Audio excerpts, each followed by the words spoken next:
أعوذ بالله من الشيطان الرجيم بسم الله الرحمن الرحيم الرحمن علم القرآن خلق الإنسان علمه البيان الشمس والقمر بحسبان والنجم والشجر يسجدان والسماء رفعها ووضع الميزان ألا تطغوا في الميزان وأقيموا الوزن بالقسط ولا تخسروا الميزان والأرض وضعها للأنام فيها فاكهة والنخل ذات الأكمام والحب ذو العصف والريحان فبأي آلاء ربكما تكذبان. السلام علیکم ورحمۃ اللہ وبرکاتہ. آج 1 فروری 2021 میں یاسمین خاکوانی اسلام آباد پاکستان سے آپ سے مخاطب ہوں. استاذہ محترمہ اور تمام شرکائے مجلس کو اہلاً و سہلاً مرحبا. میٹنگ کے آغاز میں ہم رسول اللہ صلی اللہ علیہ وسلم کے صحابی ابو عبیدہ بن جراح رضی اللہ تعالیٰ عنہ کی زندگی کی کامیابی کا راز انہی کی وصیت کے ذریعے سن کے اپنے اصلاح کی کوشش کریں گے. ابو عبیدہ بن جراح رضی اللہ تعالیٰ عنہ عشرہ مبشرہ السابقون الاولون آپ صلی اللہ علیہ وسلم کے جرنیل صحابہ میں سے ایک ہیں اور آپ فاتح شام بھی ہیں. آپ کے ایمان پہ استقامت، سادگی، بہادری اور عاجزی ایک مثال ہے. خلیفہ دوم عمر فاروق رضی اللہ تعالیٰ عنہ کے دور خلافت میں بیت المقدس کی فتح کے موقع پہ خلیفہ کو دعوت دی گئی کہ وہ خود آ کے چابیاں وصول کریں. وہ جب آئے تو انہوں نے دیکھا کہ مسلمانوں کے طور اطوار اور لباس میں کچھ نہ کچھ اجمی رنگ بھی چھلک رہا تھا. لیکن جب انہوں نے ابو عبیدہ رضی اللہ تعالیٰ عنہ کو دیکھا تو وہی منکسر المزاج، وہی سادگی اور وہی ان کا لباس اور طریقے تھے جیسے کہ آپ صلی اللہ علیہ وسلم کی زندگی میں انہوں نے دیکھا تھا. تو وہ بڑے خوش ہوئے اور انہوں نے کہا میرا بھائی میرا بھائی، اور یہ کہہ کے ابو عبیدہ رضی اللہ تعالیٰ عنہ کو گلے لگا لیا. پھر اس کے بعد کہا کہ ابو عبیدہ تم ہمیں اپنے گھر کھانا کھانے کی دعوت نہیں دو گے؟ تو انہوں نے کہا چلیے. جب ان کے گھر آئے تو دیکھا کہ کھانے میں گھر میں اس قدر سادگی جیسے کہ ان کا طریقہ آپ صلی اللہ علیہ وسلم کی زندگی میں تھا. تو عمر فاروق رضی اللہ تعالیٰ عنہ بہت ہی خوش ہوئے.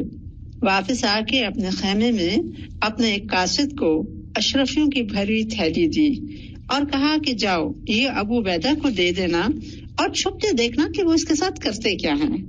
اس نے آ کے بتایا کہ شام سے پہلے انہوں نے ایک اشرفی اپنے فوجیوں میں تقسیم کر دی اور اپنے لیے ایک اشرفی تک نہیں رکھی. آپ بہت خوش ہوئے اور فرمایا مجھے ابو عبیدہ سے ایسی ہی امید تھی. اور آپ کا یہ مشہور قول ہے کہ عمر فاروق رضی اللہ تعالیٰ عنہ کہتے تھے کہ کاش ابو عبیدہ رضی اللہ تعالیٰ عنہ جیسے اور لوگ بھی ہوتے.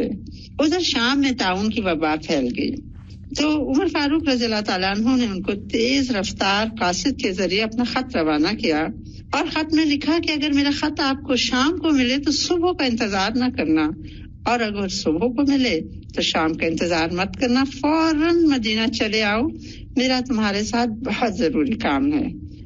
آپ نے وہ خط پڑھ کے تہہ کر کے رکھ دیا اور کہا کہ وہ دراصل ایک ایسے فانی شخص کو باقی رکھنا چاہتے ہیں جو کہ باقی رہ نہیں سکتا. اور آپ نے انتہائی معذرت سے جوابی خط بھیجا کہ میں اپنی فوج اور جوانوں کو اس حال میں نہیں چھوڑ سکتا کہ وہ ہر طرف سے طاعون کی وبا کے خطرے میں گھرے ہوئے ہیں۔ عمر فاروق رضی اللہ تعالیٰ عنہ کو خط ملا تو وہ رو پڑے۔ لوگوں نے کہا کیا ہوا؟ ابو عبیدہ فوت ہو گئے رضی اللہ تعالیٰ عنہ؟ فرمایا نہیں، لیکن عنقریب وہ مر جائیں گے۔ اور ایسا ہی ہوا، طاعون نے جلد ان کو بھی گھیرے میں لے لیا۔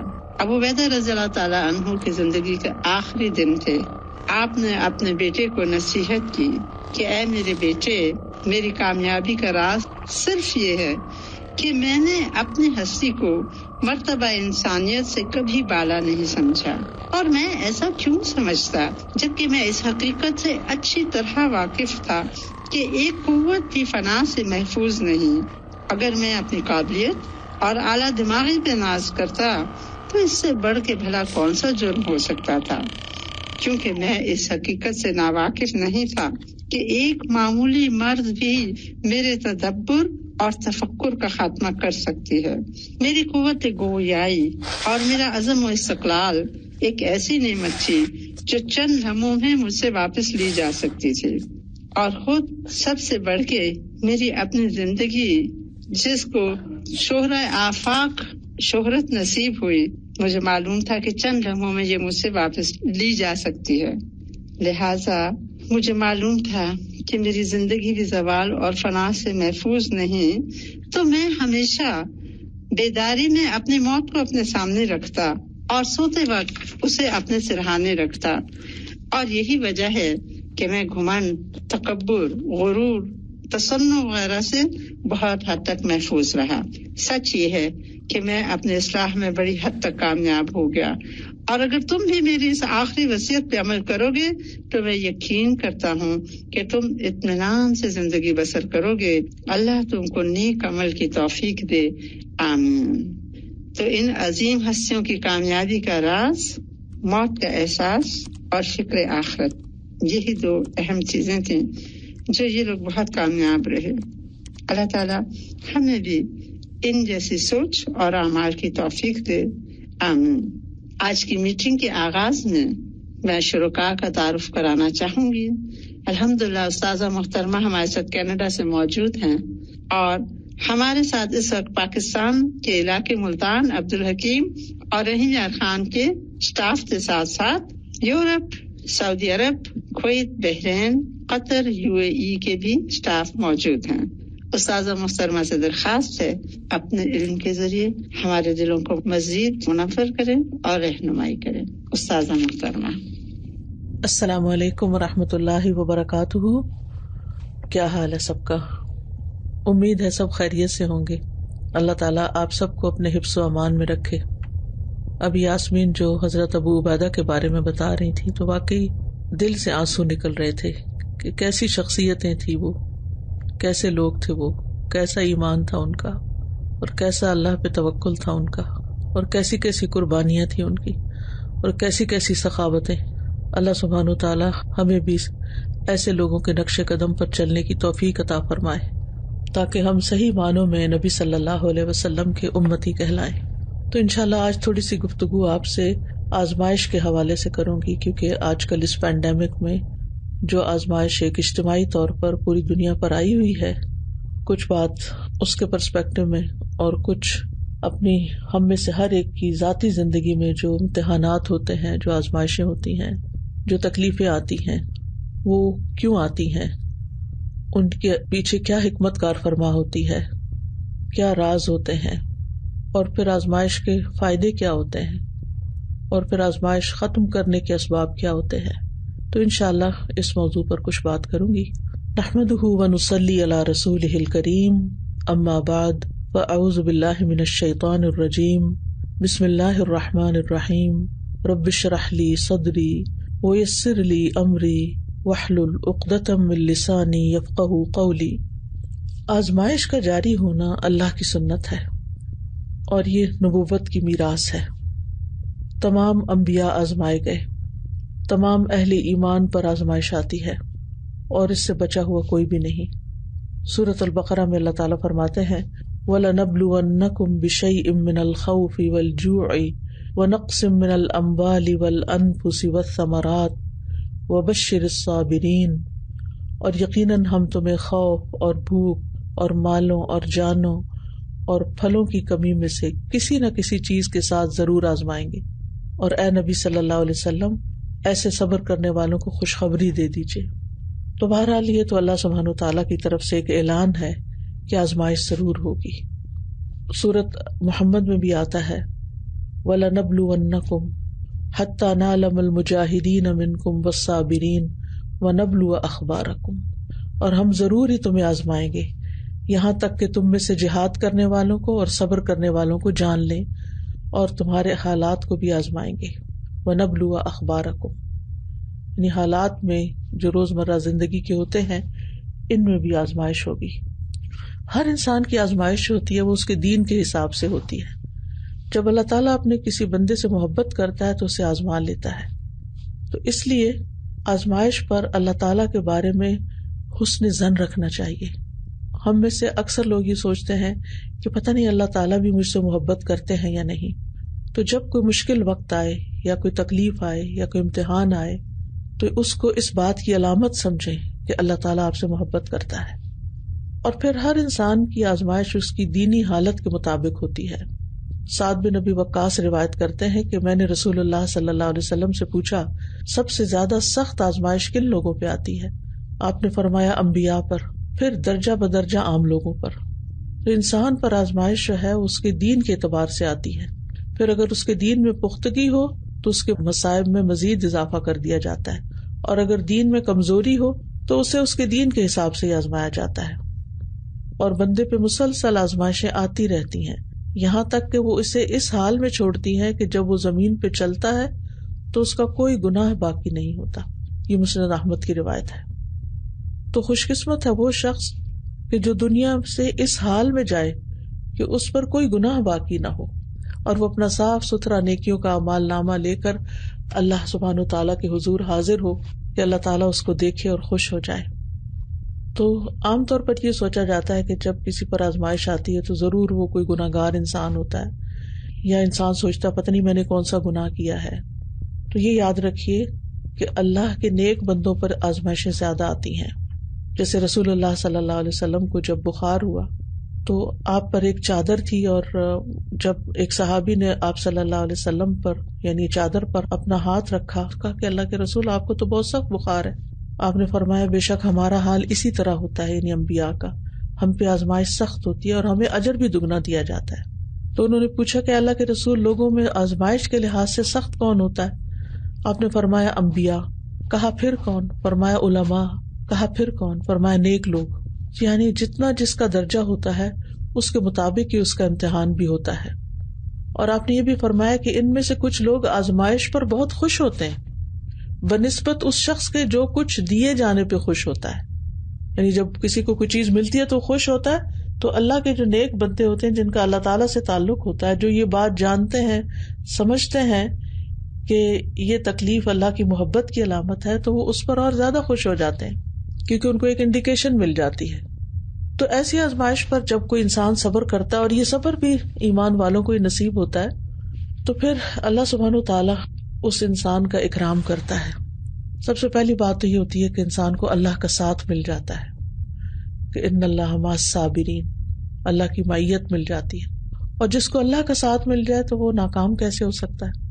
وہ کامیاب ہوتا ہے۔ دوسری بات یہ ہے کہ انسان کو جب آزمائش آتی ہے تو بعض اوقات ایک ہی ہوتی ہے، 2-3 کٹھی نہیں ہوتی، کبھی کبھار ایسے بھی ہوتا ہے، لیکن اللہ تعالیٰ جب آزماتا ہے تو ایک لمیٹڈ چیز میں آزماتا ہے۔ مثلا کبھی مال میں نقصان ہو جاتا ہے تو صحت اچھی ہوتی ہے، کسی انسان کی صحت اچھی ہوتی ہے لیکن اس کے پاس مال نہیں ہوتا۔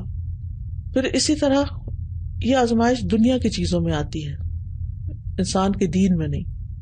اگر دین میں آزمائش آئے اور انسان اس کا نقصان کر لے تو پھر تو انسان دنیا اور آخرت کو تباہ کر دیتا ہے۔ تو اگر دنیا کی کسی چیز میں یعنی جیسے مال اولاد وغیرہ میں کوئی تکلیف آتی ہے تو یہ صرف دنیاوی چیزیں ہیں نا، دین تو نہیں ہے نا۔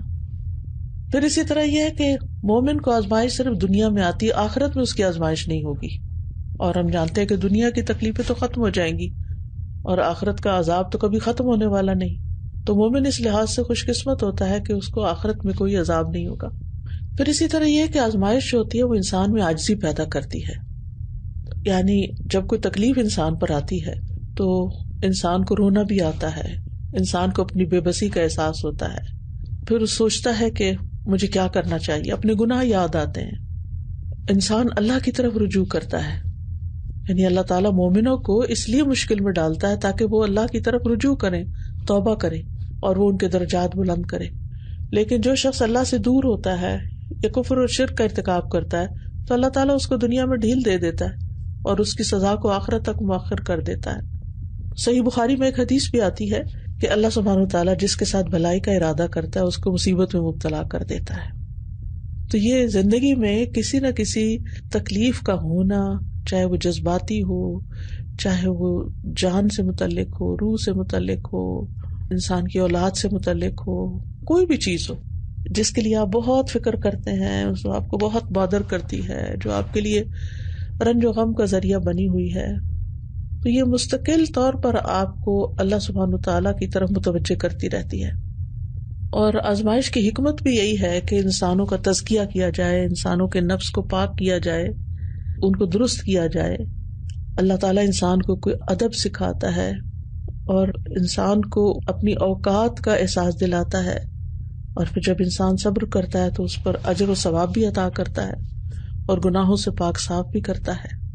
ایک حدیث میں آتا ہے, ام سلمہ رضی اللہ عنہ کہتی ہیں, میں نے رسول اللہ صلی اللہ علیہ وسلم کو فرماتے ہوئے سنا, جب اللہ بندے کو کسی مصیبت کے ساتھ آزماتا ہے اور وہ اپنی حالت و کیفیت کی بنا پر اسے ناپسند کرتا ہے تو اللہ تعالیٰ اس تکلیف کو اس کے گناہوں کا کفارہ اور اسے پاک کرنے کا سبب بنا دیتا ہے.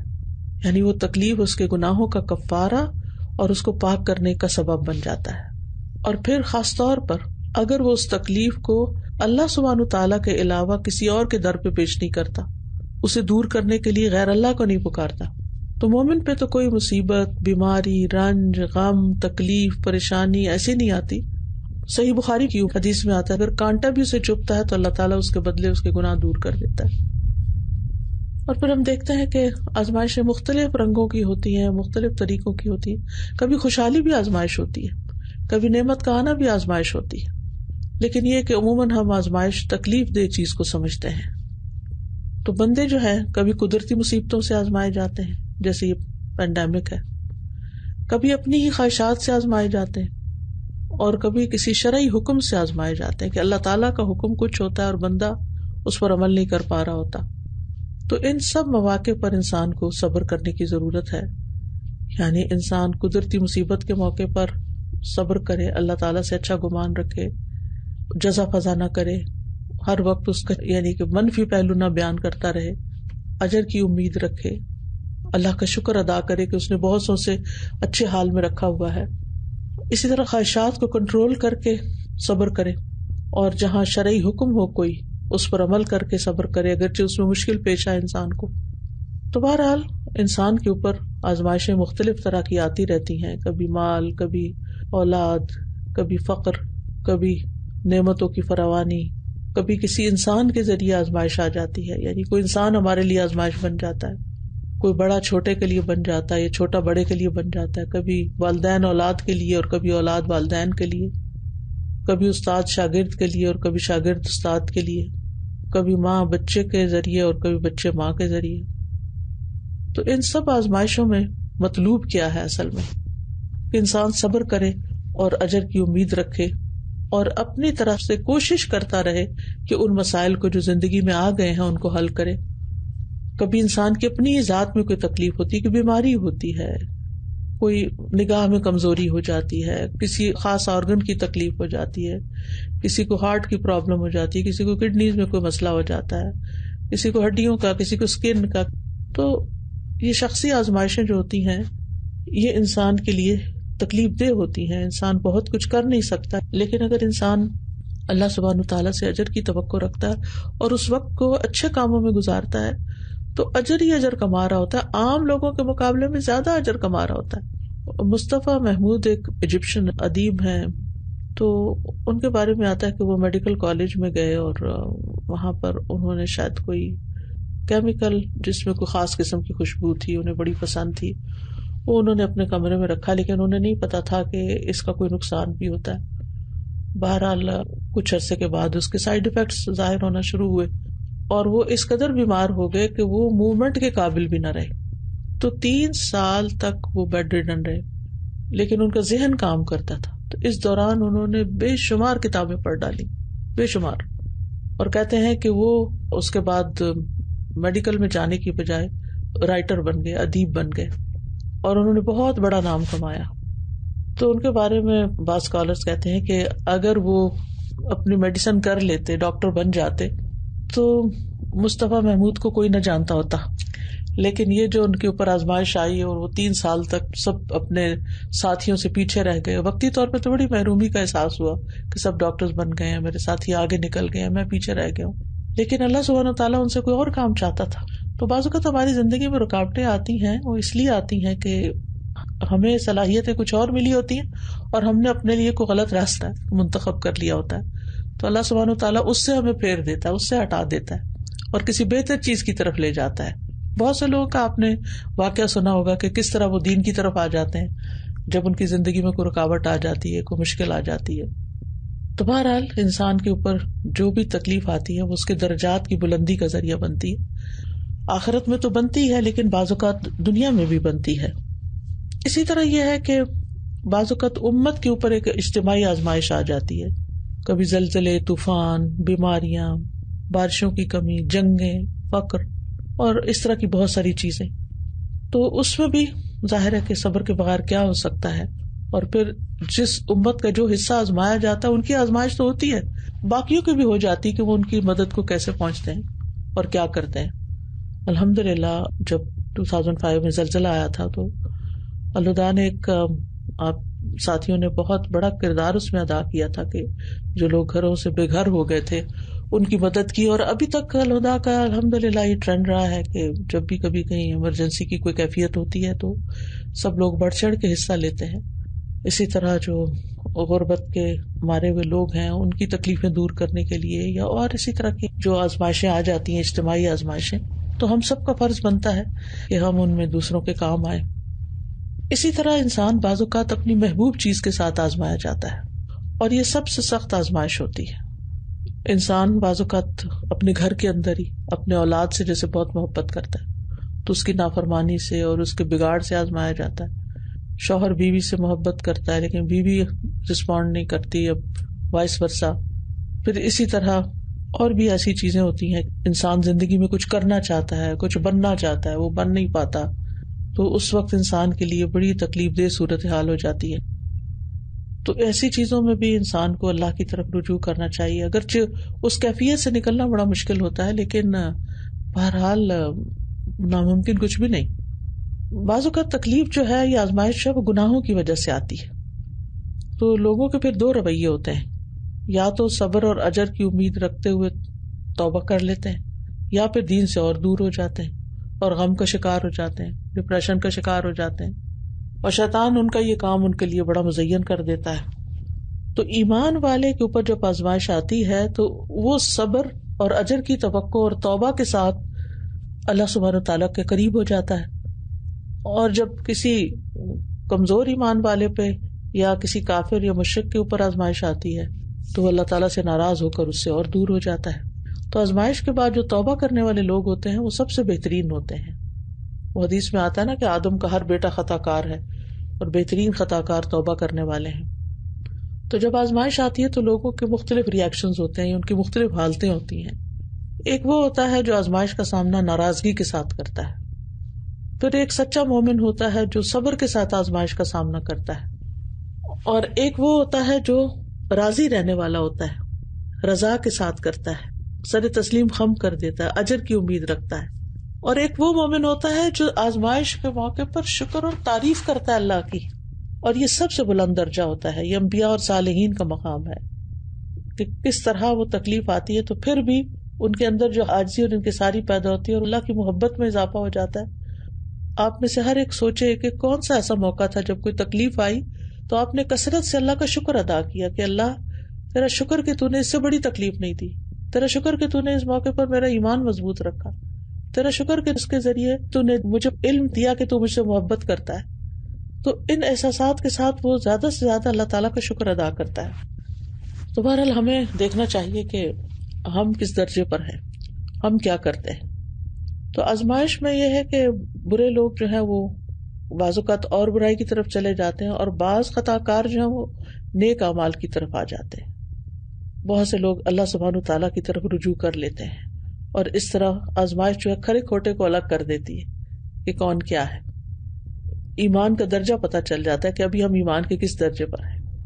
لوگوں کی ایک تربیت بھی ہو جاتی ہے کہ وہ دین کے کام کے کتنے قابل ہیں. یعنی اگر دین کے راستے میں کوئی آزمائش آتی ہے, اسے گھر والے رکاوٹ ڈال دیتے ہیں, تو انسان پھر بھی ثابت قدم رہتا ہے, چھوڑتا نہیں اس راستے کو, وہی راستہ اختیار کرتا ہے کہ نہیں مجھے تو اللہ کے راستے پر ہی رہنا ہے, کیونکہ یہ راستہ میرے لیے سب سے بہترین راستہ ہے, مجھے دین کا کام نہیں چھوڑنا. کیونکہ بہت دفعہ ایسا ہوتا ہے نا کہ ہماری بچیاں قرآن پڑھ لیتی ہیں, دین پڑھ لیتی ہیں, پھر کاموں کے لیے کمٹمنٹ بھی کر دیتی ہیں, پھر کوئی چھوٹی موٹی رکاوٹ آتی ہے, کوئی مخالفت آ جاتی ہے تو پھر گھبرا اٹھتی ہیں. کچھ تو ثابت قدم رہتی ہے لیکن کچھ لوگ ہمت ہار جاتے ہیں. تو ہمیں یہ یاد رکھنا چاہیے کہ جب کوئی شخص اللہ کی محبت کا دعویٰ کرے گا یا اللہ کے راستے میں نکلے گا تو اس کی آزمائش تو ہوگی, اور جب آزمائش ہوگی تو پھر یہ دیکھا جائے گا کہ کون ثابت قدم رہتا ہے اور کون اس راستے کو چھوڑ جاتا ہے. تو بہرحال جو شخص ایسے موقع پر آزمائش سے سبق سیکھ جائے, گناہوں کو چھوڑ دے, اپنے اندر عاجزی ان کے ساری لے آئے, اللہ کے ساتھ تعلق مضبوط کر لے, اس کے لیے تو آزمائش جو ہے وہ ایک نعمت ثابت ہوتی ہے. ایسا شخص آخرت میں بھی اپنے درجات کی بلندی کی طرف بڑھتا ہے, اس کے تقویٰ میں بھی اضافہ ہوتا ہے, اس کو اللہ کی مدد بھی حاصل ہوتی ہے, اجر و ثواب بھی ملتا ہے, اللہ تعالیٰ کی طرف سے معافی بھی ملتی ہے, نیک اعمال زیادہ ہو جاتے ہیں, دنیا کی بے ثباتی کا یقین ہوتا ہے, دنیا کی نعمتوں کے زوال کا, اور پھر انسان کو اپنی حقیقت سمجھ میں آتی ہے کہ میں کتنا کمزور ہوں. انسان کے دل کے امراض ختم ہوتے ہیں, اس کا تکبر ختم ہوتا ہے, اس کے اندر دوسرے انسانوں کے لیے ہمدردی پیدا ہوتی ہے, دنیا کی بے ثباتی کا یقین ہوتا ہے. کیونکہ جب نعمتیں ملتی ہیں تو ہم آخرت کو بھول جاتے ہیں, یہ بھول جاتے ہیں کہ یہ چند دن کے لیے اور یہ ختم ہونے والی ہیں. تو بہرحال دو طرح کے لوگ ہوتے ہیں. پھر ایک تو وہ کہ جن کے لیے آزمائش ان کی دنیا اور آخرت میں درجات کی بلندی کا ذریعہ بن جاتی ہے, وہ پہلے سے بہتر انسان ہو جاتے ہیں, ڈی ٹاکس ہو جاتے ہیں, ان کی بری عادتیں چھوٹ جاتی ہیں, ان کے گناہ معاف ہوتے ہیں. اور دوسرے یہ ہے کہ جو اپنے اوپر ظلم کرتے ہیں اور وہ اللہ تعالیٰ سے اور دور ہو جاتے ہیں. تو بہرحال آزمائش جس بھی قسم کی ہو, سب سے پہلی بات تو یہ کہ اللہ کی طرف پلٹنا چاہیے. غم اور رنج کے موقع پر قرآن کی تلاوت کثرت سے کرنی چاہیے. وہ کسی کا قول ہے کہ جب غموں کی کثرت ہو جائے تو یہ اس بات کی طرف اشارہ ہے کہ قرآن سے تعلق اور مضبوط کرنے کی ضرورت ہے. پھر یہ کہ صدقہ بلاؤں کو ٹالتا ہے, صدقہ کثرت سے کیا جائے, والدین سے حسن سلوک اور رشتہ داروں سے صلہ رحمی کی جائے, اس سے بھی آزمائشیں دور ہوتی ہیں, والدین کی دعائیں ملتی ہیں.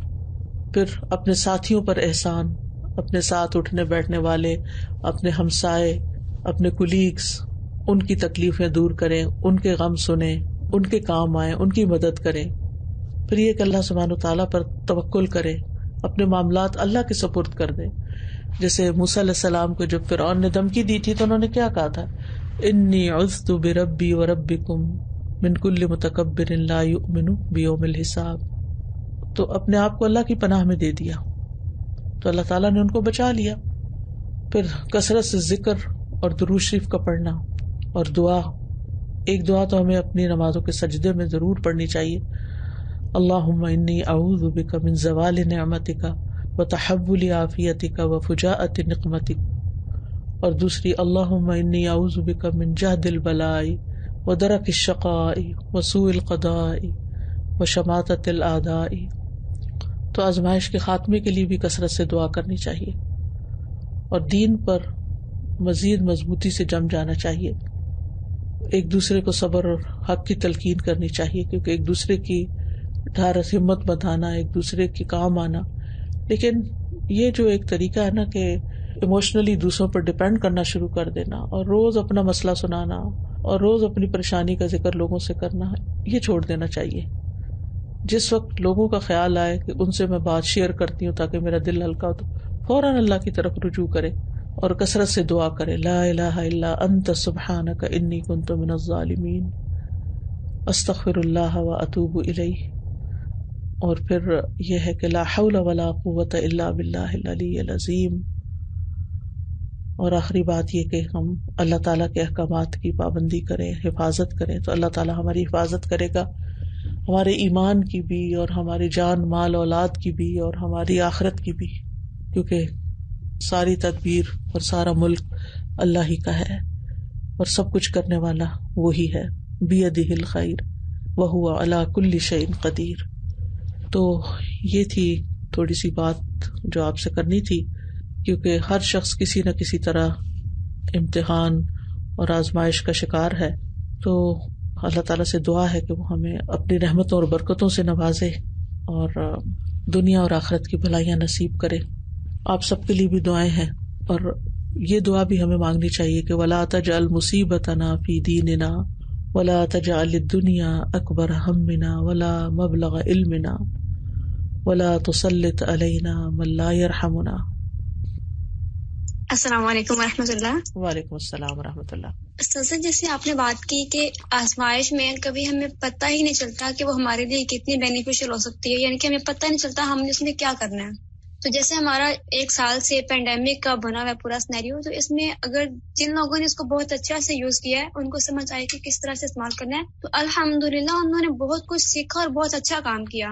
اور جن کو نہیں پتا تھا وہ اس کو کوستے رہے اور اپنا ٹائم جو ہے پورا سال ضائع کیا نا. بالکل. اور میں لسٹ بنا رہی تھی، میں نے کتنی چیزیں اس پینڈیمک میں سیکھی، تو وہ الحمدللہ 30 سے زیادہ ہو رہی تھی اور میری لسٹ میں بڑھتی جا رہی تھی. بہت اچھی بات کی آپ نے، جزاک اللہ خیر. پینڈیمک میں یہ ہوا کہ ہم لوگ آن لائن پہ شفٹ ہو گئے، لیکن یہ ہوا کہ جب آن لائن سے واپس کلاس پہ جانا تھا تو میرے چھوٹے بیٹے کو بہت بڑا ایشو آیا، اور میں نے جا کر یہ کہہ دیا کہ میں آ ہی نہیں سکتی. اور الحمدللہ استاذہ کے آزمائش میں ہم اللہ سے تو جڑتے ہیں، لیکن نیک ساتھیوں کی صحبت بھی بہت ضروری ہے. کیونکہ جس طرح جی نے مجھے حوصلہ دلایا اور کہا کہ آپ کام کریں اور سارے معاملات اللہ پہ چھوڑ دیں، تو اللہ کا شکر ہے کہ مجھے استقامت نصیب ہوئی. میں نے واپس برانچ جوائن کی، اور الحمدللہ جو بیٹے کے ایشوز تھے وہ ابھی تقریباً الحمدللہ بہت حد تک ریزالو ہو گئے. تو میں یہ شیئر کرنا چاہتی ہوں کہ بے شک آپ کی بات ٹھیک ہے، لیکن بعض دفعہ شیطان اللہ سے کاٹتا ہے، تو نیک ساتھیوں کی صحبت بھی انسان کو ہیلپ فل ہوتی ہے. جزاک اللہ خیر. اسی لیے کہا گیا نا کہ وتواصوا بالحق وتواصوا بالصبر. استاذہ، لاک ڈاؤن میں کافی مسائل آئے، بیماری بھی آئی اور حالات بھی کچھ اس طرح کے ہو گئے تھے، لیکن الحمدللہ جب ہم دین کے ساتھ جڑے رہتے ہیں، کام کرتے رہتے ہیں، تو ہمیں وہ تکلیفیں، وہ پریشانیاں پھر وہ اتنی زیادہ نہیں لگتی، اتنی بڑی نہیں لگتی. اور الحمدللہ یہ میں آج یہ سارا یہ جب لیکچر سن رہی تھی تو میرے ذہن میں یہ چیز آ رہی تھی کہ آزمائشیں تو آئیں گی، تکلیفیں بھی آتی ہیں، پریشانیاں بھی آتی ہیں، تو ہم سب سے پہلے کیا کرتے ہیں؟ ہم کہتے ہیں دین کا کام چھوڑ دیں. جی. اور یہ استاذہ مجھے تو اس میں لگتا ہے کہ ہمیں اور زیادہ جب ہم اس چیز کی طرف آتے ہیں نا، دین کے کام کی طرف، تو وہ تکلیفیں، وہ پریشانیاں اتنی چھوٹی لگنے لگ جاتی ہیں. اور میں نے تو اپنی نا جب اللہ نے صحت دی تو میں نے استاذہ اپنے وزٹ ان علاقوں میں جو کہ بہت پسماندہ تھے، پہلے میرا حوصلہ نہیں پڑتا تھا ان علاقوں میں جانے، لیکن جب میں گئی ان لوگوں کے حالات دیکھے ہیں تو مجھے یہ لگا کہ شاید اللہ نے جو یہ مجھے مہلت دی ہے تو شاید اللہ تعالیٰ مجھ سے یہ کام کروانا چاہتے. بالکل. بس استاذہ یہی ہے کہ مجھے تو لگتا ہے کہ ہماری عافیت جو ہے وہ یہی ہے کہ ہم دین کے کام کے ساتھ جڑے رہیں، جیسے بھی حالات ہیں، کبھی سلو ہو جائیں، کبھی فاسٹ ہو جائیں، کچھ بھی ہو، لیکن اس کام کو چھوڑنا نہیں. بالکل، اسی سے انسان کو حوصلہ اور طاقت ملتی ہے. السلام علیکم ورحمۃ اللہ وبرکاتہ. وعلیکم السلام ورحمۃ اللہ وبرکاتہ. استاد جی، اسی طرح لگتا ہے نا لاک ڈاؤن میں کہ جس طرح ہمارا ایمان بالغیب جو ہے وہ مضبوط ہو رہا ہے. کئی چیزیں جو ہم صرف سوچتے ہیں، لیکن اللہ تعالیٰ نے اس آزمائش کی وجہ سے اتنی آسان بنا دی کہ ہمارا اپنی زندگی پر اور سب سے زیادہ ہمیں اپنے مسلمان ہونے پر اللہ تعالیٰ کی اس نعمت کا شکر، پھر ہمیں اللہ تعالیٰ نے جو قرآن دیا اس پر اس نعمت کا شکر، اور پھر جو اللہ تعالیٰ نے ہمیں الہدا میں بھیجا کسی بھی ذریعے سے اس پر اس نعمت کا شکر. ہر سانس جو ہے نا الحمدللہ شکر کرتی ہے. الحمدللہ. الحمدللہ. جزاک اللہ خیر. استاذہ، مجھے تقریباً 10 سے 12 سال ہو گئے الحمدللہ الہدا سے جڑے ہوئے، تو یہ جو فیز رہا اس میں سب سے زیادہ مجھے بینیفٹ جو ہوا، میں تھی اسکول وزٹ میں، تو اسکول میں ٹیچنگ بھی کرتی ہوں. تو الحمدللہ اس میں اسکول والوں نے بھی بہت زیادہ ارینج کروا دیا گیا, اسپیکرز وغیرہ لگ دیے گئے, تو مائک پہ دعائیں خصوصی طور پہ کرنے کی طرف انہوں نے بہت زیادہ فوکس کروایا. اور الحمدللہ یہ صرف میں سمجھتی ہوں کہ قرآن سے جڑنے اور الہدیٰ سے جڑے ہونے کی وجہ سے جو دعائیں یاد تھیں وہ منگوائی گئی, خاص طور پہ پورے پینڈیمک کے دوران. تو میں یہ خاص طور پہ کہوں گی کہ یہ جو اسکول وزٹ ہے ہمارا, یہ بہت زیادہ ہمارے لیے بینیفیشیل ہے بچوں کی تربیت کرنے میں. اس میں چھوٹے بچوں سے لے کے بڑے بچوں تک سب نے اتنی زیادہ اس میں پارٹیسپیٹ کیا. ان کے پیرنٹس کی طرف سے فیڈ بیک بہت اچھا آیا کہ ہمارے بچوں نے ان دنوں میں یہ دعائیں سیکھی ہیں. تو الحمدللہ یہ چیزیں جو ہیں ہمیں آزمائش کے دور میں بہت کام آ رہی ہیں. تو میں یہی کہوں گی کہ ہمارے اسکول وزٹس جو ہیں اس کو اور زیادہ اچھے لیول پہ بھی ہونا چاہیے. اس کی باقاعدہ پلاننگ کرنی چاہیے, اور آپ لوگوں کو اسکولز کو خود آفر کرنا چاہیے اپنی والنٹریلی سروسز, تاکہ وہ آپ کے علم سے استفادہ کریں اور آپ لوگ خوب خوب اجر کمائیں. السلام علیکم. وعلیکم السلام ورحمۃ اللہ. سادہ میں نے یہ بات کرنی تھی کہ آزمائشیں جو ہے وہ نئے راستے کھولنے کا باعث لینا, اور یہاں کووڈ میں ہمیں بھی آن لائن پڑھنے کا موقع ملا جو اللہ کی خاص رحمت ثابت ہوا. اور ان 10 مہینوں میں الحمدللہ ہم نے آپ کے ساتھ سورہ بقرہ, سورۃ آل عمران اور تدبر و عمل میں 30 پارہ پڑھا. جب کلاسز لائیو ہوتی تھی نا تو اسٹاف کو بہت زیادہ موقع نہیں ملتا ہر کلاس لینے کا, تو اس طرح الحمدللہ سب لوگوں نے جو ہے وہ سیکھا. اور ہم لوگوں نے فقہ القلوب کلاس بھی آپ کے کہنے پہ الحمدللہ اسٹارٹ کی تھی, اور ماشاءاللہ اب ہم اس کا 4th والیوم پڑھ رہے ہیں ماشاءاللہ. تو ان دنوں میں جو ملنے والی خبریں تھیں اس میں نا یہ کلاس امید اور راحتوں کا باعث بنی, اور الحمدللہ درست راستے پہ جمانے کا بھی. تو جیسے آپ کہتی ہیں نا, تو میں بھی یہ کہوں گی کہ ہر برانچ میں اس کو ضرور پڑھایا جائے. جزاکم اللہ. وعلیکم السلام علیکم. استاذہ میں یہ کہہ رہی تھی کہ ہم عموماً آزمائش اس چیز کو سمجھتے ہیں جو ذرا لانگ ٹرم پیریڈ کے لیے آئے, لیکن ابھی جیسے سورت کی آیت وَنَبْلُوَ أَخْبَارَكُمْ, یعنی جو ہماری ڈیلی روٹین کی ڈے ٹو ڈے جو سچویشنز ہوتی ہیں وہ بھی ہمارے لیے آزمائش ہی ہوتی ہیں, لیکن ہمیں عموماً اس وقت پتہ نہیں چلتا کہ وہ ہماری ہوئی آزمائش اور ہم اس میں جو ہے وہ ناکام ہو گئے. یعنی آزمائش ایک طرح سے مجھے تو یہی سمجھ آتی ہے کہ وہ ایک ٹیسٹ ہوتا ہے اس وقت کہ ہمیں کسی چیز کے لیے بہیو کیسے کرنا تھا. مثلاً کسی انسان کی بات بری لگی تو اس وقت بھی وہ ٹیسٹ ہو رہا ہے ہمارا, یعنی ہم آزمائے جا رہے ہیں. لیکن یا جیسے جو ہمیں اتنا سارا دن میں وقت ملا وہ بھی ایک طرح سے ہماری آزمائش ہو رہی تھی کہ ہم نے اس کو استعمال جو ہے وہ کیسے کیا.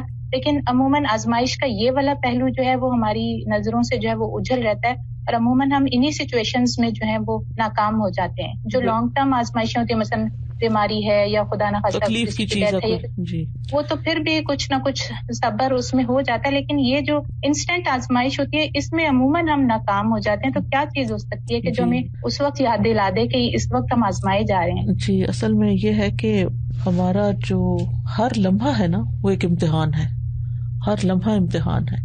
جیسے آتا ہے نا تبارک الذی بیدہ الملک وہو علی کل شیء قدیر الذی خلق الموت والحیات لیبلوکم. تو موت اور حیات ساری جو ہے یہ ایک طرح سے آزمائش ہے. ایکم احسن عملا, کہ تمہیں اچھے عمل کون کرتا ہے. تو کوئی بھی کام کرنے کے لیے نا اس کی پلاننگ بڑی ضروری ہوتی ہے, اور انسان پھر بار بار کے تجربات سے بھی بہت کچھ سیکھتا ہے. پلاننگ میں یہ ہے کہ جیسے قرآن و سنت کا علم ہم نے حاصل کیا تو اب اس کو امپلیمنٹ کیسے کرنا ہے اپنی ذات کے اوپر, اور مختلف اوقات میں ہم نے کیا کام کرنے ہیں. یعنی دن کے اوقات کی تقسیم ضروری ہے کہ کس وقت میں مجھے کیا کام کرنا ہے.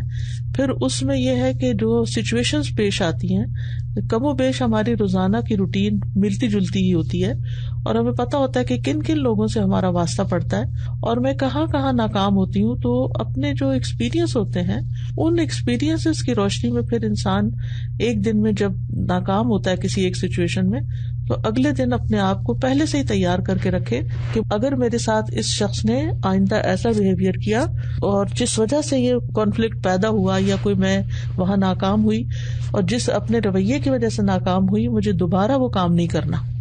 تو انشاءاللہ اس سے بھی بہت فائدہ ہوگا.